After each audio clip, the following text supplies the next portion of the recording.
no time today to take on the president. Let me play it for you just a short time ago.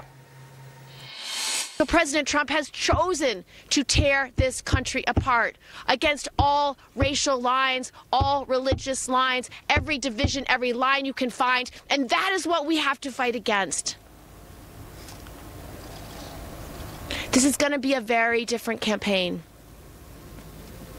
because we're willing to take on those systems of power that do not want Americans to have that opportunity.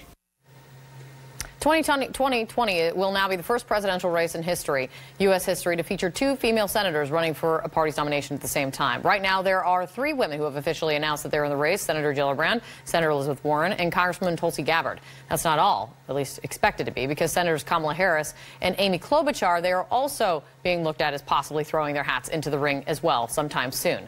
So joining me now to discuss this moment, Crystal Liz is here, CNN politics and editor-at-large, and Lisa Lair, she's a CNN political analyst and politics reporter at the New York Times. It's great to see you guys. So, Chris, with every candidate that gets into the growing Democratic field, the question is, what's their lane, right? Elizabeth Warren is to the far left. If Joe Biden gets in, he's kind of the quintessential centrist, if you will.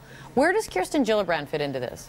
Well, I mean, I think that's the fundamental problem and the question she has to answer, Kate. She's not terribly well known. She's not Joe Biden. She's not Elizabeth Warren. She's not Beto O'Rourke in terms of name ID with Democrats or nationally. So she's got to solve that problem, I think. What you've seen both in her announcement on Colbert and then her announcement today is essentially she's going to portray herself as a mother, someone who is looking out for the future of her young children, someone who has been a voice in the Senate standing up for women, and someone who won't be bullied by Trump. There's a line in her announcement video that she released on Twitter in which she says, "I'm not afraid of him."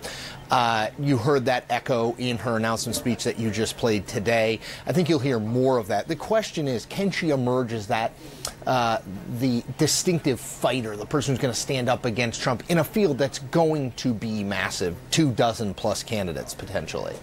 Yeah. And